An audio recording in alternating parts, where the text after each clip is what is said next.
ujung timur Indonesia, tersembunyi sebuah dunia yang tak pernah berhenti membuat siapapun terpukau. Inilah Raja Ampat, surga yang tercipta dari gugusan lebih dari 1.500 pulau kecil, laguna biru, dan tebing kars yang menjulang memecah lautan.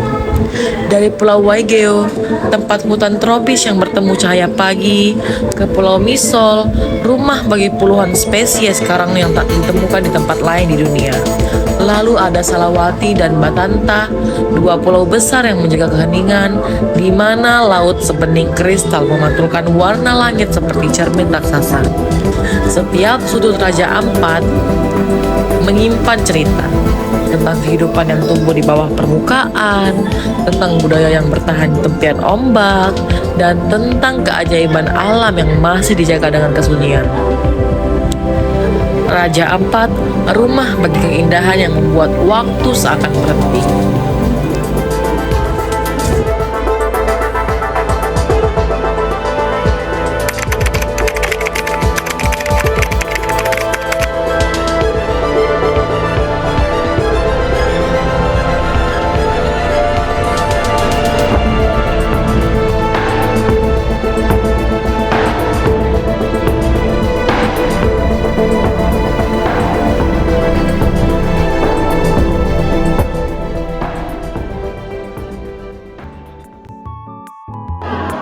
Halo teman-teman, jadi kami dari kelompok 4 akan membahas terlebih dahulu sebelum kami melakukan program untuk membahas apa yang menjadi hasil dari diskusi kami selama ini. Inilah presentasi kami. Baiklah, saya akan menjelaskan mengenai latar belakang konflik nikel tambang di Raja Ampat. Sebelumnya, wilayah Raja Ampat yang terletak di Provinsi Papua Barat dikenal luas sebagai salah satu kawasan keanekaragaman hayati tertinggi di dunia. Kawasan ini merupakan bagian dari segitiga terumbu karang atau coral triangle, menjadi habitat bagi lebih dari 75% spesies. Satu dekade terakhir, muncul tekanan baru terhadap keberlanjutan kawasan ini. Akibat ekspansi penambangan nikel, pemerintah Indonesia memandang nikel sebagai komoditas strategis dalam mendukung program hilirisasi mineral dan transisi energi global. Terutama untuk memenuhi kebutuhan bahan baku, baterai kendaraan listrik. Konflik kemudian muncul tumpang tindih dan memiliki tiga kepentingan utama, seperti kepentingan ekonomi nasional yang berfokus pada eksploitasi dan industrialisasi sumber daya nikel, kepentingan lingkungan yang menekankan perlindungan terumbu karang, serta kelestarian ekosistem pulau kecil, dan kepentingan masyarakat adat yang berhubungan dengan hak atas tanah, mata pencaharian tradisional, dan kedaulatan lokal. Terima kasih. Oke, jadi saya akan menjelaskan pihak-pihak apa saja yang terlibat, kayak aktornya apa saja dan termasuk kepentingannya gitu. Pertama ada pemerintah pusat, yang dimana itu ada Bahlil. Jadi pemerintah pusat ini memiliki peran utama dalam mengatur arah kebijakan nasionalnya terkait hilirisasi nikel sebagai bagian dari strategi pembangunan ekonomi dan industri sumber daya alam.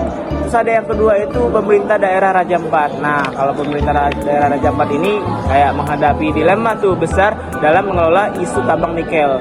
Jadi di satu sisi mereka itu dituntut untuk mendukung kebijakan nasionalnya dan membuka lapangan kerja bagi masyarakat lokal.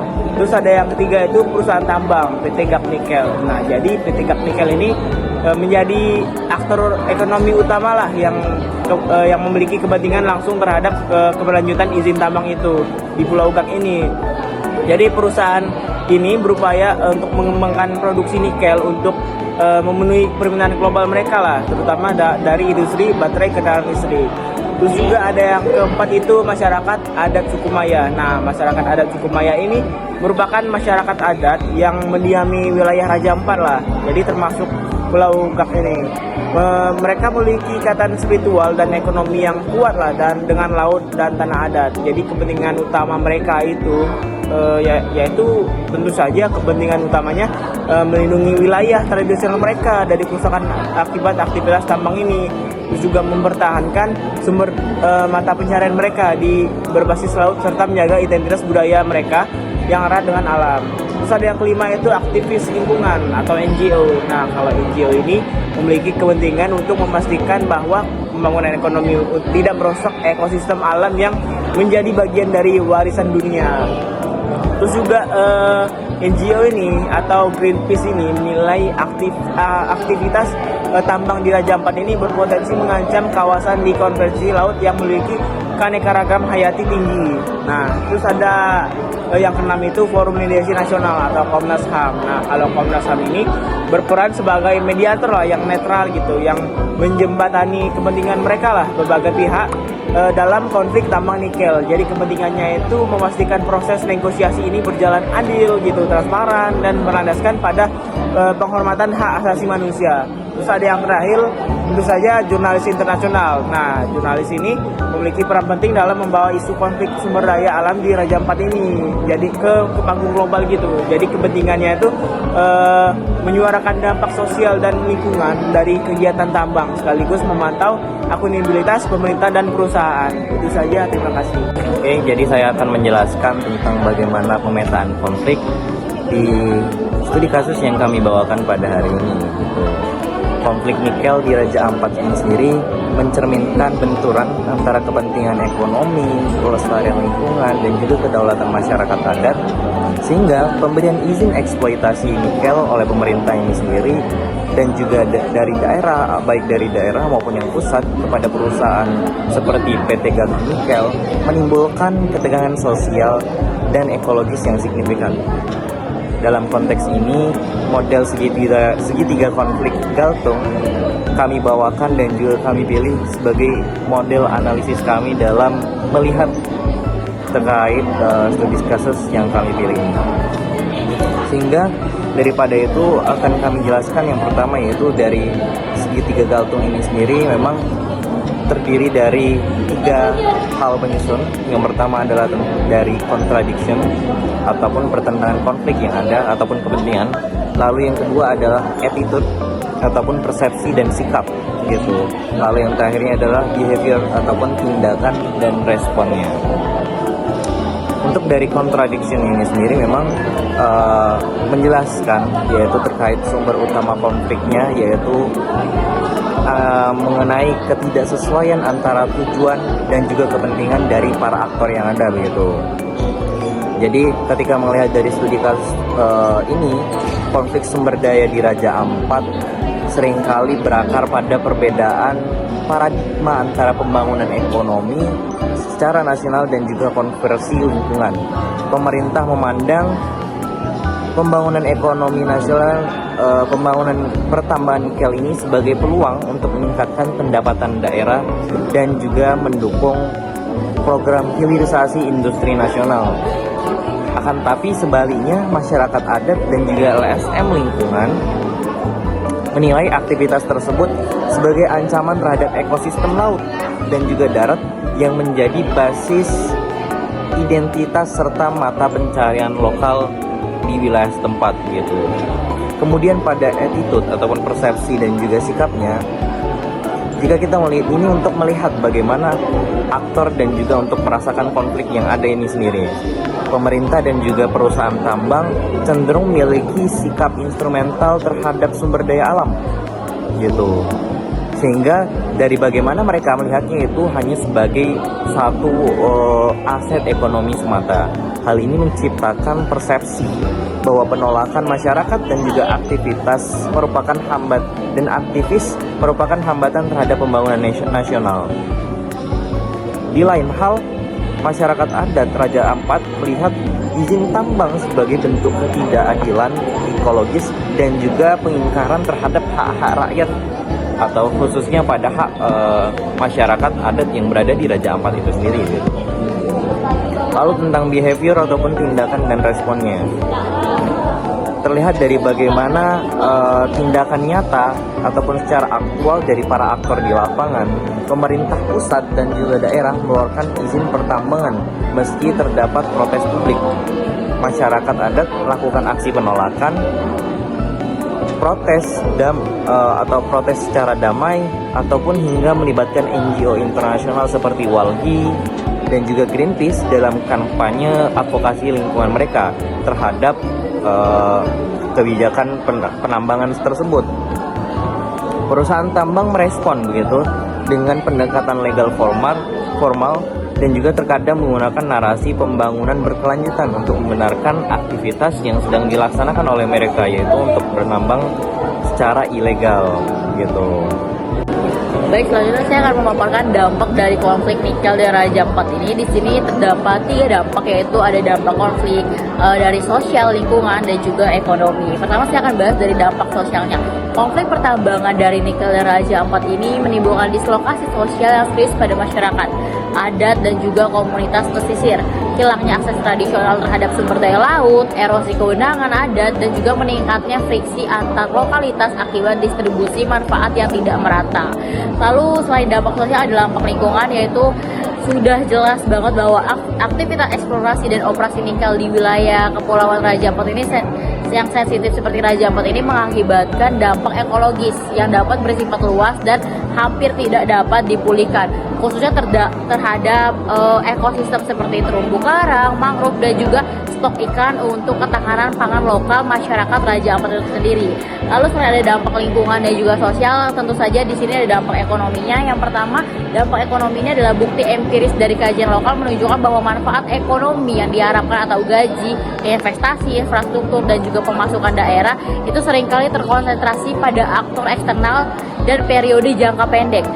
Sementara sektor-sektor andalan lokal seperti ekowisata, terus perikanan skala kecil, dan juga jasa pendukung pariwisata itu mengalami penurunan pendapatan karena hilangnya daya tarik ekosistem dan penurunan stok ikan tadi yang dihasilkan dari dampak lingkungan. Kurang lebih dampak yang dihasilkan seperti itu. Oke, di sini saya akan menjelaskan upaya negosiasi dan resolusi yang ada. Nah, untuk konflik nikel di Raja Ampat ini berakar dari pemberian izin tambang di kawasan konservasi yang memiliki nilai ekologis dan budaya yang cukup tinggi.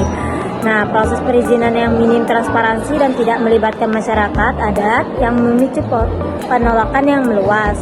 Dalam merespon situasi tersebut, berbagai bentuk negosiasi dilakukan di level daerah, nasional, hingga internasional. Pertama, saya akan menjelaskan tentang negosiasi antar pemerintah daerah dan masyarakat adat. Nah, pada tahap awal ini, pemerintah daerah berperan sebagai mediator untuk mempertemukan perusahaan dengan komunitas adat, khususnya di suku Maya. Masyarakat adat menuntut penghentian lokal aktivitas tambang karena wilayah tersebut dianggap sakral dan menjadi bagian dari hak ulayat mereka. Serangkaian dialog publik kemudian digelar sehingga masyarakat dapat menyampaikan keberatan terkait proses izin yang tidak transparan. Nah, walaupun belum menghasilkan keputusan yang final, forum ini memberikan ruang bagi perusahaan untuk menghentikan sementara operasi mereka dan membuka jalan menuju mekanisme negosiasi berikutnya. 2. Negosiasi antar pemerintah pusat dan daerah. Ini ketika protes terus berlanjut, pemerintah daerah Papua Barat Daya meminta pemerintah pusat meninjau ulang izin yang telah dikeluarkan. Koordinasi antara Kementerian ESDM dan KLHK dilakukan untuk mengevaluasi aspek teknis dan legal dari izin tambang, termasuk audit lapangan. Pemerintah pusat menekankan pentingnya nikel bagi agenda nasional. Nah, sementara pemerintah daerah juga menyoroti keberlanjutan lingkungan dan perlindungan masyarakat adat. Perbedaan kepentingan ini membuat negosiasi berlangsung intens, namun tetap menjadi momentum penting untuk menata ulang proses perizinan. Yang ketiga, ada negosiasi dengan organisasi lingkungan dan tekanan internasional. Nah, ini ketika negosiasi domestik menemui jalan yang buntu, organisasi lingkungan seperti Greenpeace, WALHI, dan Jatam mengangkat isu ini ke tingkat global. Nah, melalui kampanye internasional, mereka juga menyoroti kerusakan ekosistem Raja Ampat dan potensi pelanggaran hukum lingkungan. Tekanan dari media internasional dan lembaga seperti UNESCO membuat pemerintah harus lebih aktif merespon, tidak dari sisi administratif, tapi juga sisi diplomatik. Tetapi juga dari sisi diplomatik ini karena berkaitan dengan citra Indonesia di hadapan komunitas global. Keempat, ada negosiasi teknis melalui audit dan evaluasi AMDAL. Nah, negosiasi teknis melalui evaluasi AMDAL ini kayak pemerintah pusat ini kemudian komprehensif dan memaksa kelengkapan izin lingkungan, dokumen AMDAL, serta batas wilayah operasi. Hasilnya menunjukkan pelanggaran administratif dan dampak ekologis yang cukup signifikan. Nah, temuan ini menjadi dasar dibukanya kembali ruang negosiasi antara perusahaan, masyarakat adat, dan pemerintah untuk mencari solusi yang sejalan dengan hukum dan prinsip konservasi. Lanjut ke resolusi konflik nikel yang ada di Raja Ampat. Nah, resolusi konflik nikel di Raja Ampat ini dicapai melalui langkah-langkah administratif, hukum, kolaboratif, dan bertujuan untuk menyeimbangkan kepentingan ekonomi nasional dengan pelindungan lingkungan dan hak masyarakat adat. Penyelesaian ini berlangsung secara bertahap. Nah, beberapa tahapan itu ada pencabutan izin usaha pertambangan atau kayak IUP itu berdasarkan hasil audit yang menunjukkan pelanggaran dokumen AMDAL dan ketidakpatuhan terhadap regulasi lingkungan. Nah, pemerintah ini mencabut berbagai izin operasi tambang. Nah, langkah ini bisa dipandang sebagai keputusan penting untuk mencegah kerusakan permanen di kawasan konservasi yang sangat sensitif secara ekologis. Terus juga ada evaluasi dan penegakan hukum lingkungan. Nah, KLHK ini melakukan audit lanjut dan menjatuhkan sanksi kepada beberapa perusahaan yang sekiranya terbukti melakukan kerusakan lingkungan. Nah, mereka juga diwajib melakukan rehabilitasi area yang telah terdampak. Bersamaan dengan itu, aparat daerah diperintahkan mengawasi. Nah, mereka juga kayak diwajibkan melakukan rehabilitasi area yang telah terdampak. Bersamaan dengan itu, aparat daerah diperintahkan untuk mengawasi agar tidak terjadi kegiatan tambang ilegal setelah izin tersebut dicabut. Nah, terus juga ada pembentukan mekanisme pengawasan partisipasi itu kayak untuk memastikan bahwa pengelolaan sumber daya berjalan secara transparan. Pemda dan masyarakat adat membentuk sistem pengawasan bersama. Mekanisme ini memungkinkan masyarakat adat terlibat langsung dalam pemantauan wilayah, pengumpulan laporan secara berkala, serta evaluasi kebijakan di tingkat lokal. Terus juga sistem ini memperkuat posisi masyarakat sebagai aktor yang sah dalam pengelolaan lingkungan. Terus juga ada pemulihan ekologis dan pemberdayaan masyarakat seperti kayak aktivitas tambang dihentikan, program rehabilitasi dimulai dengan fokus pada pemulihan mangrove, terumbu karang, dan ekosistem pesisir. Nah, pemerintah daerah juga harus juga memberikan dukungan terhadap alternatif ekonomi berkelanjutan seperti ekowisata dan perikanan komunitas agar masyarakat tetap memilih sumber pendapatan tanpa merusak lingkungan.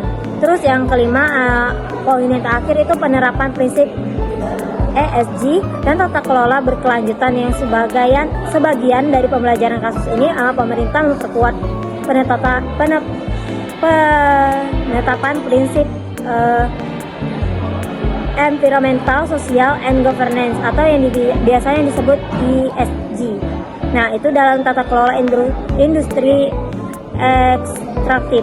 Nah, prinsip ini kayak menekankan perlunya keseimbangan antara ekonomi, sosial, lingkungan dalam pengambilan keputusan, serta mencegah konflik serupa di masa yang akan mendatang. Nah, sekian penjelasan saya tentang upaya negosiasi dan resolusi yang ada.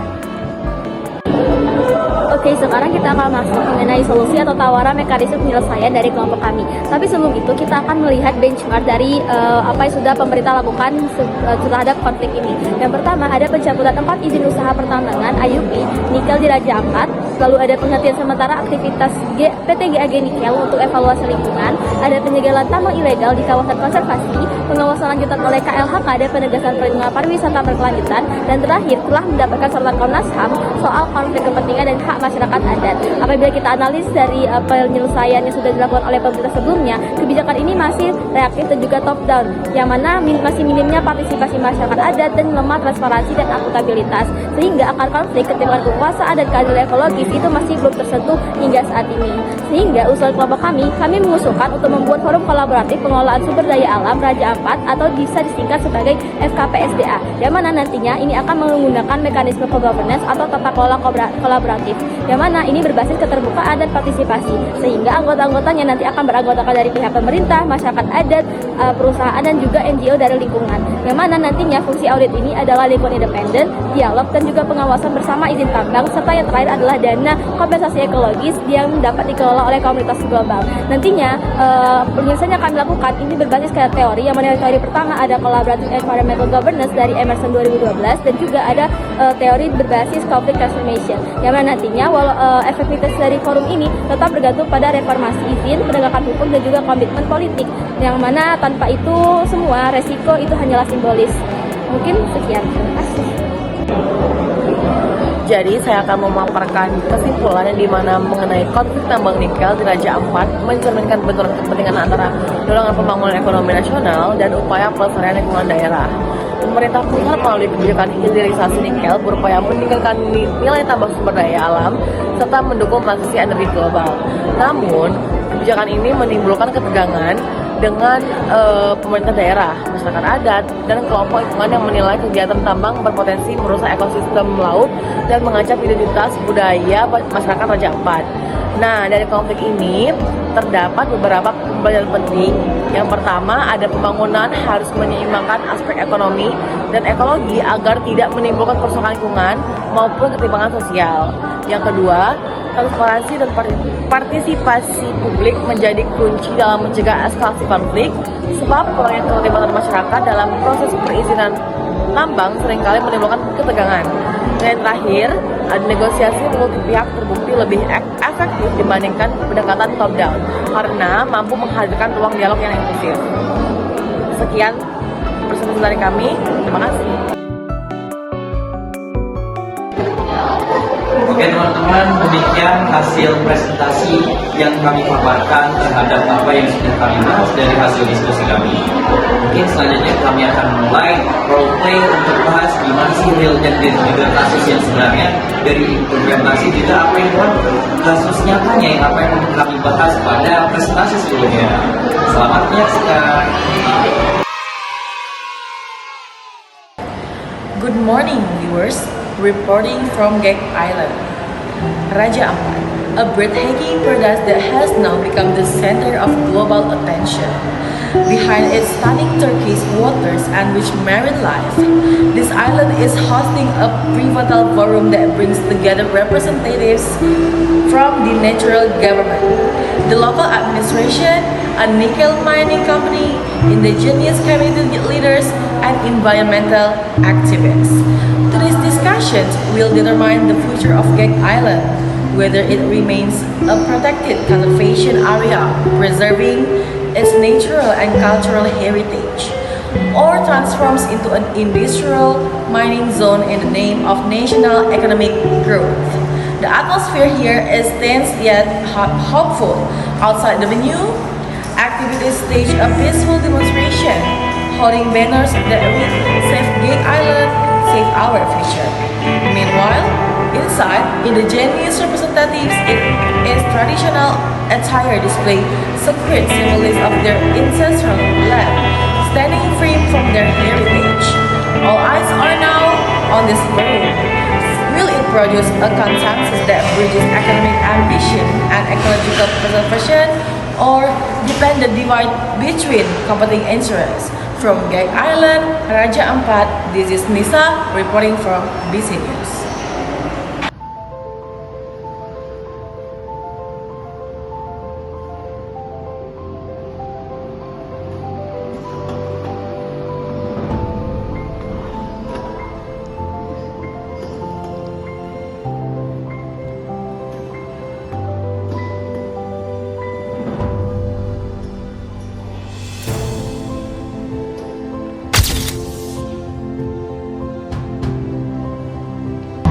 Selamat pagi Bapak dan Ibu sekalian, terima kasih atas kehadiran dan partisipasi kalian dalam forum negosiasi serta resolusi konflik yang diselenggarakan pada hari ini.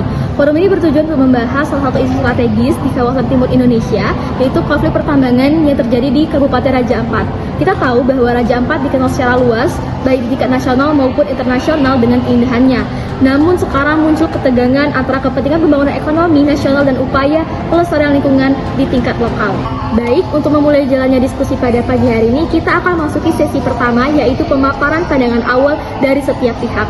Dalam sesi ini, masing-masing perwakilan akan diberikan kesempatan untuk menyampaikan pandangan singkat mengenai posisi, kepentingan utama, serta harapan terhadap pelaksanaan forum hari ini. Maka dari itu, dengan hormat, kami persilakan kepada Bapak Bahlil Hadalia selaku perwakilan dari pemerintah pusat untuk menyampaikan pandangan awalnya. Kepada Bapak Bahlil, dipersilakan. Baik, terima kasih atas kesempatannya pimpinan. Jadi di sini kami dari pemerintah pusat izin untuk menyampaikan di forum ini, khususnya dari kami sendiri memang dari pemerintah pusat berkeyakinan dan juga memiliki visi yang panjang dan juga yang berkelanjutan tentunya terhadap apa yang memang ingin kita diskusikan bersama pada hari ini.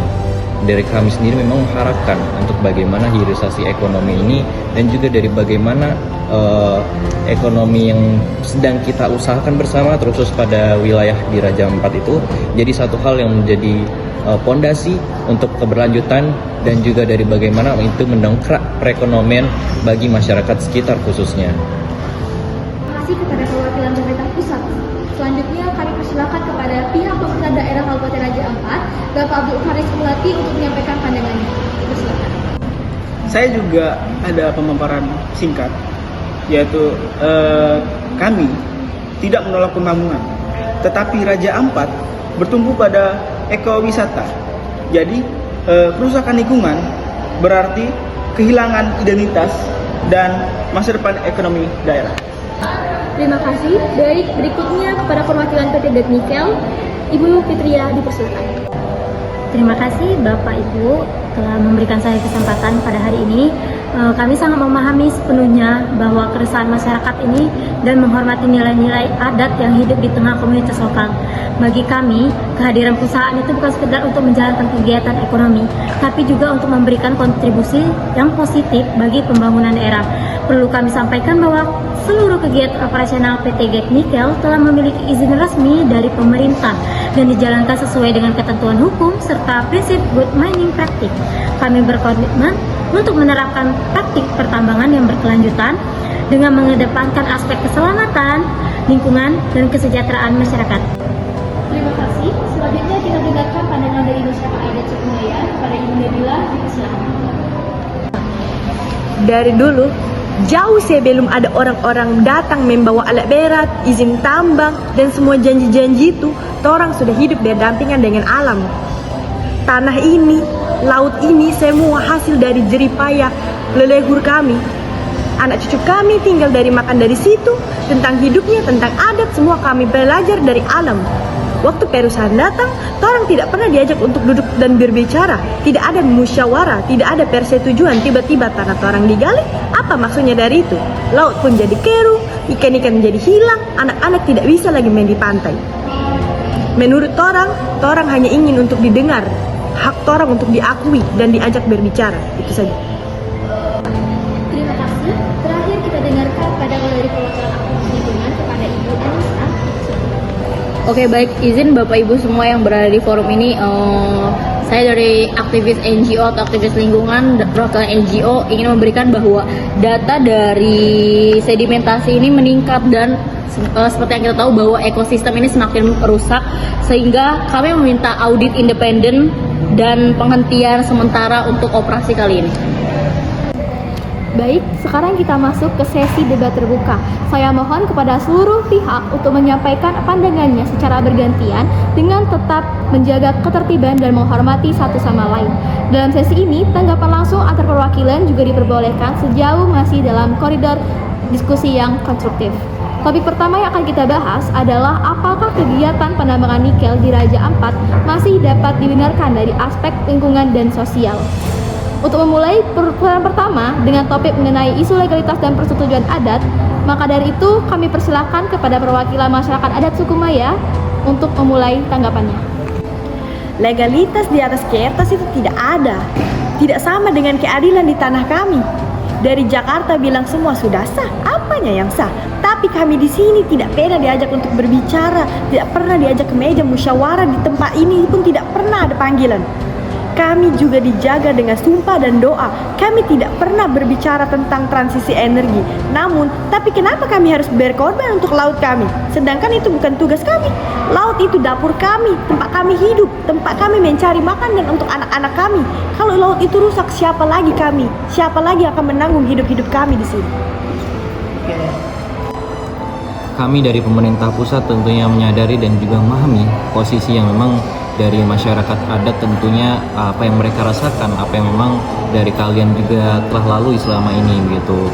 Dan juga karena itulah kami menyadari betapa pentingnya untuk bagaimana untuk konsultasi langsung terhadap daripada masyarakat tentunya yang terdampak secara langsung gitu. Mungkin dari kami memang akan memperbaiki dari apa yang sudah kami coba sadari begitu, dan juga ini akan jadi satu hal yang menjadi evaluasi bersama kita dan akan kita perbaiki terus ke depannya.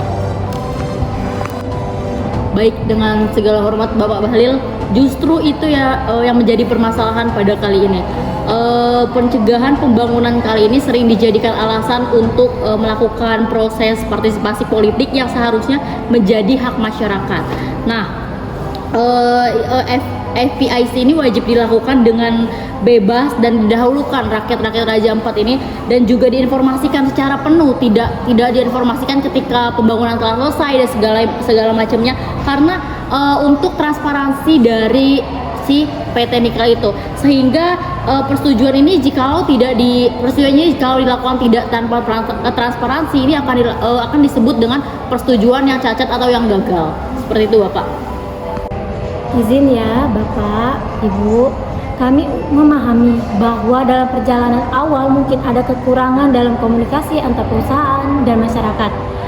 Namun kami telah berupaya memperbaikinya melalui berbagai langkah konkret di lapangan.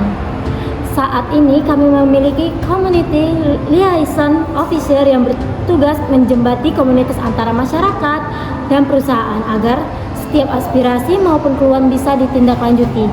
Nah, Bapak Ibu juga selain itu kami juga telah menandatangani nota kesepahaman antara MOU dengan sejumlah tokoh adat sebagai bentuk persetujuan dan komitmen bersama ya Bapak Ibu untuk bekerja dengan menghormati nilai-nilai lokal yang ada.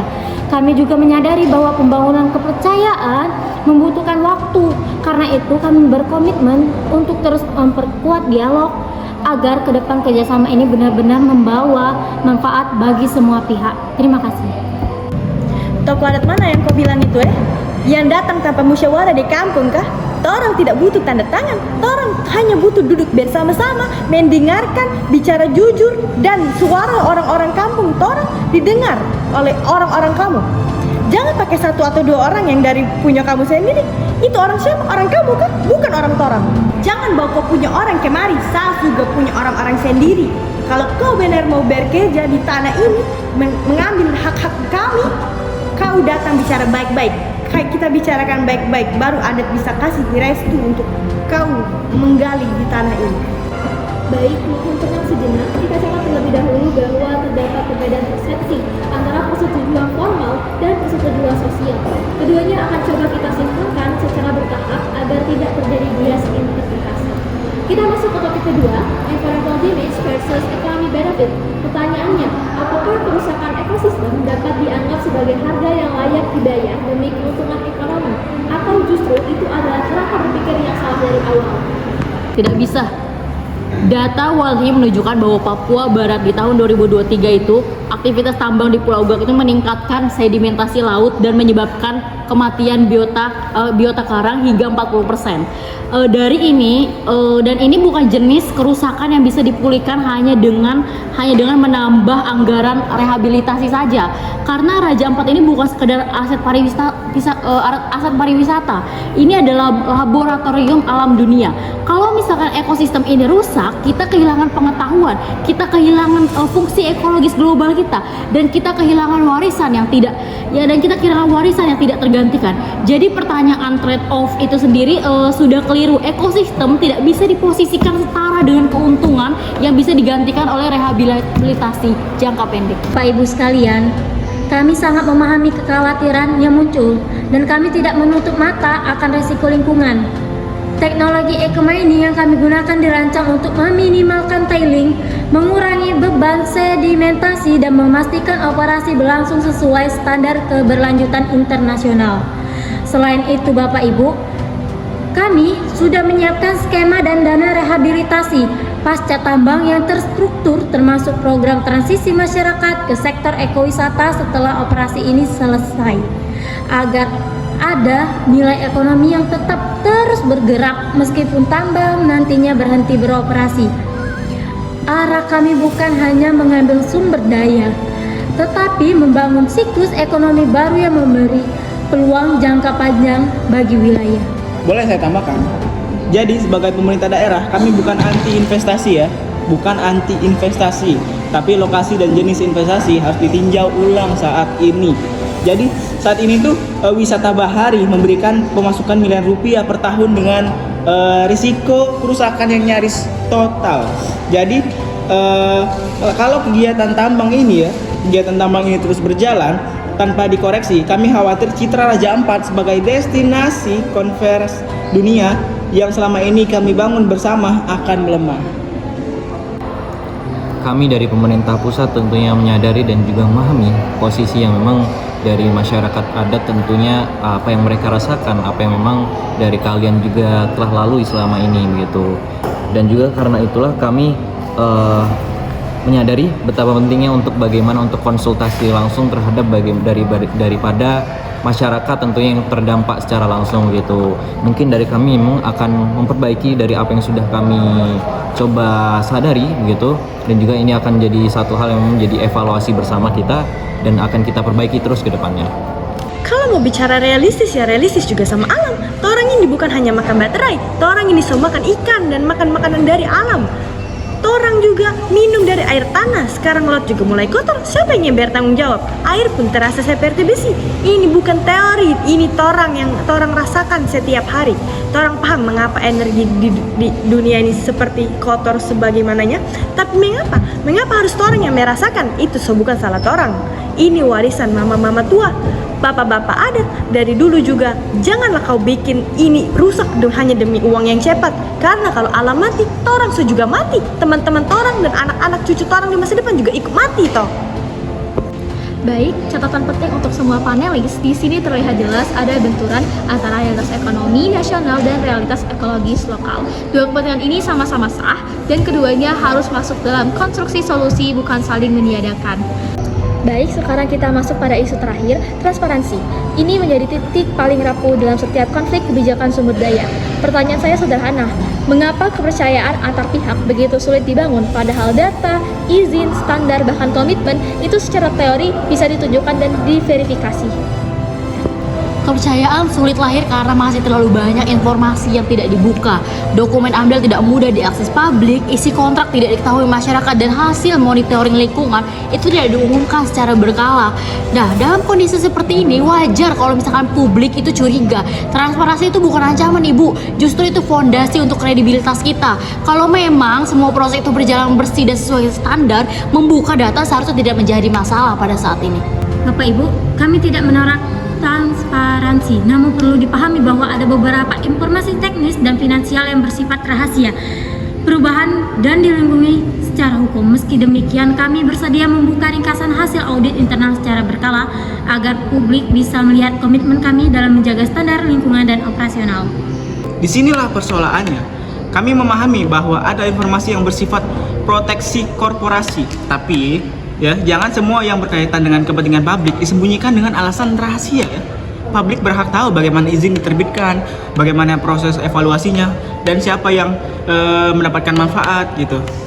Oke, kami dari pemerintah pusat dan juga dari teman-teman yang hadir dalam forum ini tentunya menyadari dari dinamika global yang terjadi, pasar industri tentang baterai ini sudah menjadi satu tren yang mana ini sedang meningkat pesat gitu. Oleh karena itu kami dari pemerintah pusat mengambil dan juga memahami dan juga menyadari bahwa kita sebagai bangsa ini pada negara ini tidak boleh ataupun tidak bisa tertinggal daripada negara yang lainnya begitu. Karena itu kami mengambil inisiatif ini untuk mengejar daripada dan juga bagaimana untuk bisa bersaing apalagi dalam kancah global. Dan juga harapannya dari teman-teman dari yang ada hadir pada dalam forum ini dapat menyadari dan juga membantu dan kita bisa bersinergi dalam mencapainya. Akan tetapi memang perlu untuk pengawasan lebih lanjut dan juga diarahkan untuk bersama-sama kita dalam bersamanya sampai akhir. Kalau mau betul-betul serius, orang mau juga ikut tanda tangan. Orang ingin dilibatkan, ajak orang untuk bertanda tangan di atas hitam putih. Baik, dari seluruh putaran, saya kira kita bisa menarik satu benang merah yang sama, yaitu fondasi penyelesaian konflik ini adalah trust dan partisipasi yang setara. Karena itu, usulan pembentukan forum kolaboratif pengelolaan sumber daya alam Raja Ampat akan menjadi agenda pembahasan pada sesi selanjutnya dengan struktur, mandat, dan mekanisme kerja yang akan kita rumuskan bersama. From Gek Island, Raja Ampat. This marks the end of a heated yet deeply consequential debate and negotiation session for nearly 2 hours, representatives of indigenous communities, the central government, local authorities, the mining company, and environmental advocates confronted one another, not merely over mining permits, but over the future of the land and sea that sustain life there. Tense, emotional, but dignified. That was the atmosphere inside this chamber today. The ingenious voice resonated the strongest, demanding justice, recognition, and real decision-making power. Not symbolic signatures, the central government underscored national economic urgency and the EV transition, while NGOs and local government warned that development without ecological balance leads only to irreversible collapse. In the end, the proposed establishment of a collaborative natural resource management firm for Raja Ampat closed today's session. A small light of hope amid a very heavy dispute. But the question lingers. Will this forum truly become a space of equal participations or merely another layer of procedural formality in Indonesia's resource governance? From Gek Island, this is Disa, reporting for BC News, protecting nature and listening to the voices from the crowd. Thank you. Terima kasih atas pandangan dari seluruh pihak. Sekarang kita memasuki fase negosiasi dan penyelesaian konflik. Kita akan tidak menentukan siapa benar atau salah, tetapi kita akan merumuskan titik temu yang dapat diimplementasikan tanpa mengorbankan keberlanjutan Raja Ampat. Baik, untuk memulai sesi ini, saya persilakan kepada pemerintah daerah Raja Ampat untuk menyampaikan usulan solusi yang mungkin dapat kita terima seluruh pemangku kepentingan. Terima kasih moderator. Kami ingin mengusulkan 3 langkah konkret. Jadi yang pertama itu dilakukan moratorium sementara aktivitas tambang sampai ada hasil audit lingkungan independen yang benar-benar objektif. Kedua, jika hasil audit menyatakan tambang masih dijalankan maka harus ada kompensasi ekologis dan sosial untuk masyarakat adat termasuk pemulihan wilayah tangkap ikan yang rusak. Ketiga, juga kami ingin membentuk forum pengawasan bersama yang terdiri dari pemerintah daerah, masyarakat adat, perusahaan, dan aktivis lingkungan. Terima kasih usulnya yang sangat konkret. Sekarang kita dengar tanggapan dari pihak perusahaan PT Gek Nikel. Apakah dapat menerima atau masih ingin menyesuaikan usulan tersebut? Kami sangat menghargai usulan pemerintah daerah dan masyarakat adat. Pada prinsipnya kami tidak menolak audit lingkungan selama dilakukan secara profesional dan sesuai hukum. Kami juga bersedia mendukung program sosial tambahan. Namun, kami berharap aktivitas tambang tidak dihentikan secara sepenuhnya karena itu akan berdampak pada ratusan tenaga kerja lokal dan kami mengusulkan agar tambang tetap berjalan dengan pengawasan ketat sementara audit dilakukan agar kesejahteraan masyarakat tidak terganggu. Baik, jadi dari pihak perusahaan terbuka terhadap audit namun meminta agar operasi tetap berjalan sambil diawasi. Sekarang saya persilakan perwakilan masyarakat adat suku Maya untuk menanggapi bagaimana pendapat Anda terhadap usulan-usulan tersebut. Seorang sudah lama mendengar kata janji diawasi.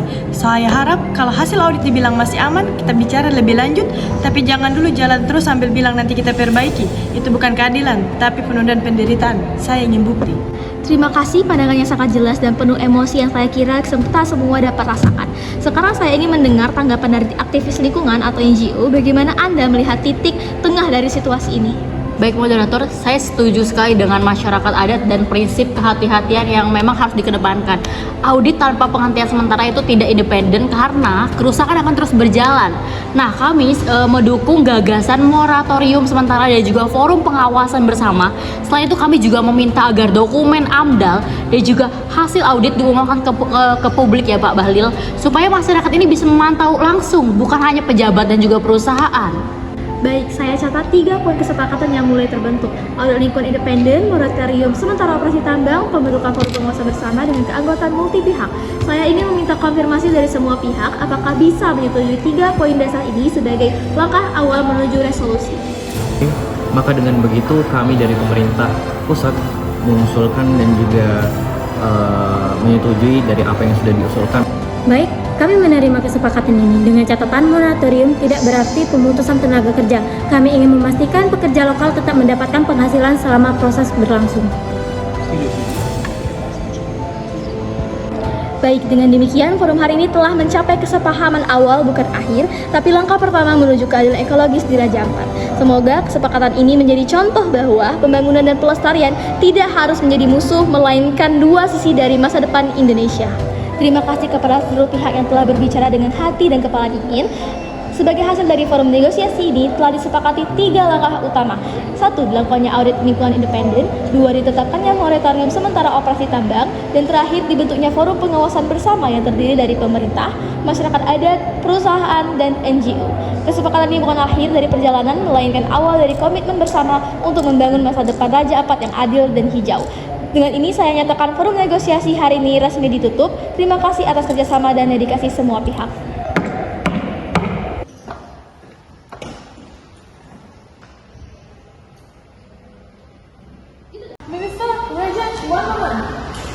Okay, so after this forum, the public expect real actions.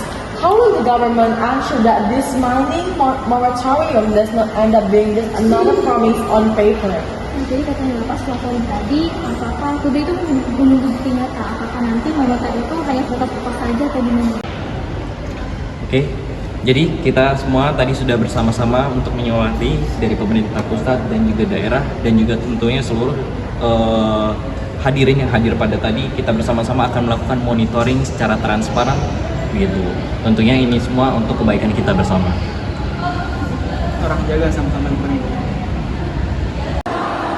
From the negotiation chamber here, Wasai Raja Ampat, this marks the exclusion of a marathon dialogue that drew government officials, mining executives, environmental advocates, and indigenous communities face to face. The outcome, at least for now, offers a small measure of hope. Nickel mining operations will be placed under a temporary moratorium pending the results of an independent environmental audit. This moment is seen by many as a possible turning point, a sign that Indonesia is beginning to confront the challenge of balancing economic ambition with ecological responsibility. But beyond the applause and official statements, a far bigger question hangs in the air. Will this commitment hold, or will it down beneath the waves of competing interests? From Raja Ampat, this is Dimas Hoirunisa reporting for BC News. Protecting nature, listening to the earth, and reminding the world that true development is the one that leaves no one behind, including the planet itself. Thank you.